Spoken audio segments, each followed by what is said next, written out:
असे हे टम्म फुगलेले कुरकुरीत आणि कमी तेलकट साबुदाण्याचे वडे अगदी सर्वांनाच आवडतात। अगदी भारतभर प्रसिद्ध असलेला हा साबुदाण्याचा पदार्थ उपवास असो अगर नसो आवडीने खाल्ला जातो।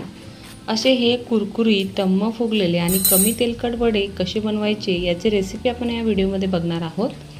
हे वडे करताना बऱ्याच जणांकडून हे वडे बिघडतात, तर त्यासाठी काय टिप्स फॉलो कराव्यात, हे वडे बिघडण्याची काय कारणे आहेत आणि वडे बिघडल्यास काय करावे त्यासाठीचे उपायसुद्धा मी या व्हिडिओमध्ये सांगितलेले आहेत, त्यामुळे व्हिडिओ शेवटपर्यंत नक्की बघा।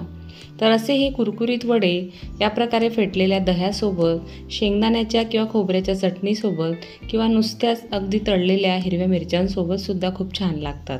चला तर हे वडे कसे बनवायचे ते बघू। पण तत्पूर्वी तुम्हाला एक विनंती, जर तुम्हाला माझ्या रेसिपीज आवडत असतील तर चॅनलला लाईक, शेअर आणि सबस्क्राईब नक्की करा। हे कुरकुरीत साबुदाणा वडे बनवण्यासाठी आपण इथे एक वाटी साबुदाणा घेतलेला आहे। या एक वाटीच्या प्रमाणात आपण हे वडे बनवणार आहोत। हा साबुदाणा आपण एकदा स्वच्छ निवडून घ्यायचा आहे। त्यानंतर हा साबुदाणा आपल्याला स्वच्छ पाण्याने 2 ते 3 वेळा धुवून घ्यायचा आहे, कारण साबुदाण्यामध्ये भरपूर प्रमाणात स्टार्च असतं आणि या प्रकारे 2 ते 3 वेळा धुतल्यानंतर त्यातील स्टार्च निघतं, त्यामुळे आपले वडे जे आहेत ते चिकट किंवा चिवट होत नाहीत। तर अशा प्रकारे आपण हा साबुदाणा 2 वेळा पाण्यातून स्वच्छ धुतलेला आहे। आता यामध्ये साबुदाणा भिजू घालताना अगदी अर्धा इंच पाणी वर राहील एवढंच पाणी आपल्याला घालायचं आहे। असा साबुदाणा छान फुलतो, छान मोकळा मोकळा होतो। जर आपण पाणी जास्त घातलं तर साबुदाण्याचे जे एक एक कण आहेत तर ते फार मोठे मोठे फुलतात आणि त्यामुळे आपले वडे बिघडू शकतात, मिश्रण पातळ होऊ शकतं। अशा प्रकारे रात्रभर आपण हा साबुदाणा भिजत ठेवलेला होता। सकाळी बघा अगदी मोजक्या पाण्यात भिजल्यामुळे छान असा मोकळा मोकळा झालेला आहे आणि इथे आपण हा साबुदाणा अगदी हाताने जरी दाबून पाहिला तरी यातून पाणी निघणार नाही। आता सोबतच आपण इथे घेतलेले आहेत 2 बटाटे। एक वाटी साबुदाण्यासाठी 2 बटाटे अगदी परफेक्ट आहे। या प्रकारे बटाटे आपण थोडं पाणी घालून 3 शिट्ट्या घालून उकडून घेतलेत। बटाटे जास्त वेळसुद्धा उकळत ठेवायचे नाही।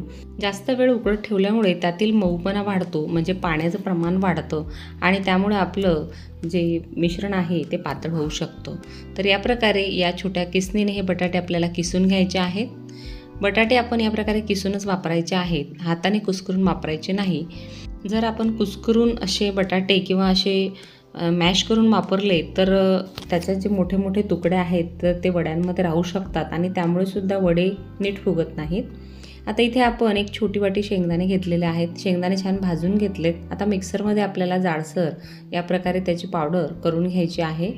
भिजवलेला साबुदाणा या प्रकारे हाताने मोकळा मोकळा करून घ्यायचा आहे। यामध्ये एकही गुठळी राहायला नको।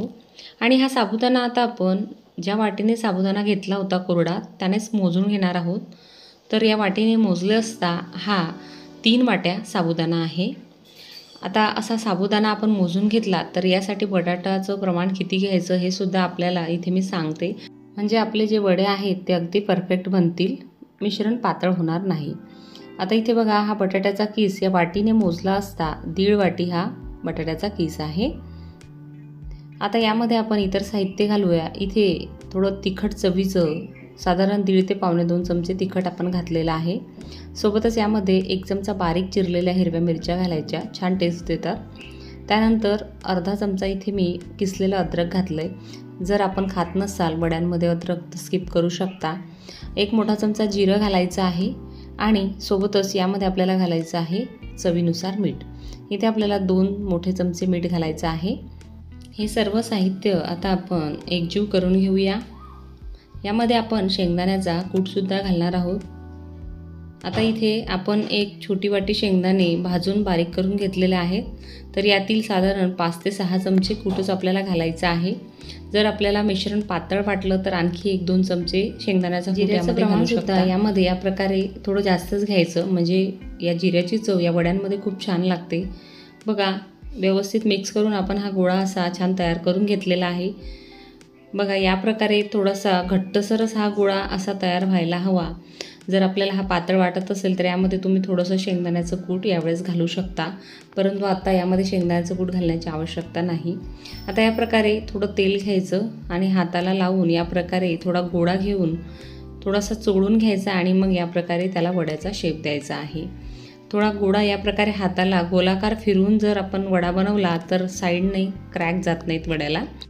अशा पद्धतीने आपण वडे बनवून एका प्लेटमध्ये ठेवूया। इथे बघा एक वडा आणखी तुम्हाला बनवून दाखवते। या प्रकारे तेल लावून हा गोळा छान असा गोलाकार अगोदर सोडून घ्यायचा आणि त्यानंतर या प्रकारे हलकासा प्रेस करून हा असा छान वडा तयार झालेला आहे। इथे मी काही वडे या प्रकारे बनवून तयार ठेवले आहेत। हे वडे तळण्यापूर्वी आपण यासोबत जे दही लागणार आहे ते दही तयार करून घेऊया। तर इथे मी घट्ट असं कमी आंबट चवीचं ताजं दही 3 चमचे घेतलेलं आहे एका बाउलमध्ये। त्यामध्ये थोडं पाणी घालायचं आणि विस्कच्या मदतीने याला एकसारखं घोटून घ्यायचं आहे, अगदी प्लेन करून घ्यायचं आहे।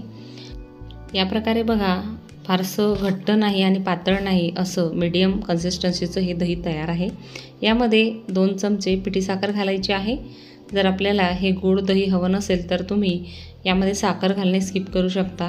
साखर आपण व्यवस्थित मिक्स करून घेतलेली आहे। आता हे दही वड्यांसाठी तयार आहे। इथे आपण एका कढईमध्ये तेल गरम करायला ठेवलेलं होतं। आता तेल छान गरम झालंय। यामध्ये आपण थोडासा तुकडा अगोदर वडा घालण्यापूर्वी घालून बघायचा आहे। अगदी तळून पटकन वरती आला म्हणजे तेल अगदी परफेक्ट आहे।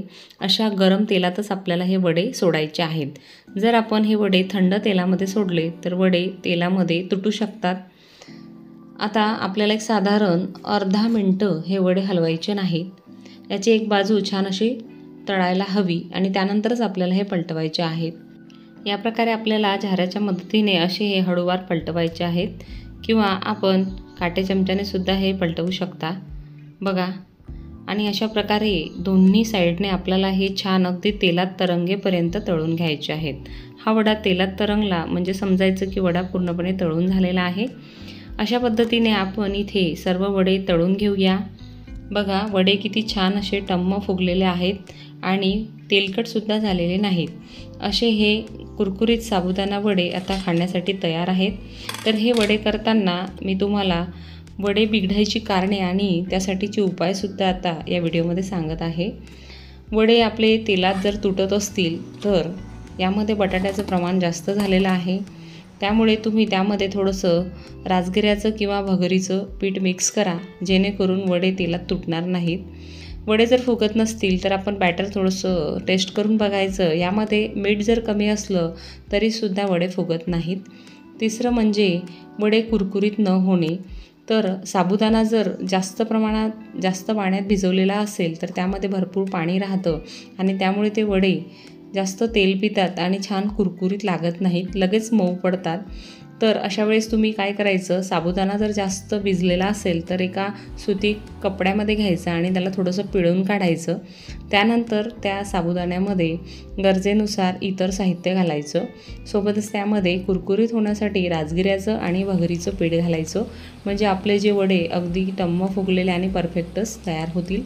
आता चौथी टिप्स म्हणजे बटाटे जास्त शिजलेले असल्यास आपण बटाट्याचं प्रमाण जे आहे ते थोडं कमी करायचं आहे आणि त्यामध्ये मग वेळेवर राजगिऱ्याचं किंवा भगरीचं किंवा भाजलेल्या साबुदाण्याचं थोडं पीठ घालायचं आहे म्हणजे आपलं जे बॅटर आहे वड्यांचं जे मिश्रण आहे ते व्यवस्थित बनेल आणि आपले वडे छान असे फुगतील। अशा प्रकारे या 4 टिप्स फॉलो करून आणि इतरही उपयुक्त माहितीचा वापर करून तुम्ही जर हे वडे बनवलेत तर अगदी परफेक्ट टम्म फुगलेले आणि चवदार कमी तेलकट असे वडे तयार होतील। तर आजची ही वड्यांची रेसिपी तुम्हाला कशी वाटली, आवडली असेल तर नक्की करून बघा आणि रेसिपी आवडल्यास व्हिडिओला लाईक, शेअर आणि चॅनलला सबस्क्राईबसुद्धा नक्की करा। त्याचबरोबर अशाच वेगवेगळ्या उपवासाच्या रेसिपीज आपल्या चॅनलवर अपलोडेड आहेत, त्यासुद्धा तुम्ही नक्की बघा आणि यापुढे सुद्धा आपल्याला कोणता व्हिडिओ माझ्याकडून बघायचा असेल तर ते सुद्धा कमेंटमध्ये नक्की सांगा।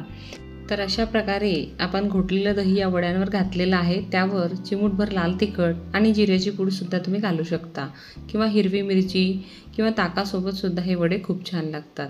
चला तर भेटूया पुढील व्हिडिओमध्ये। धन्यवाद।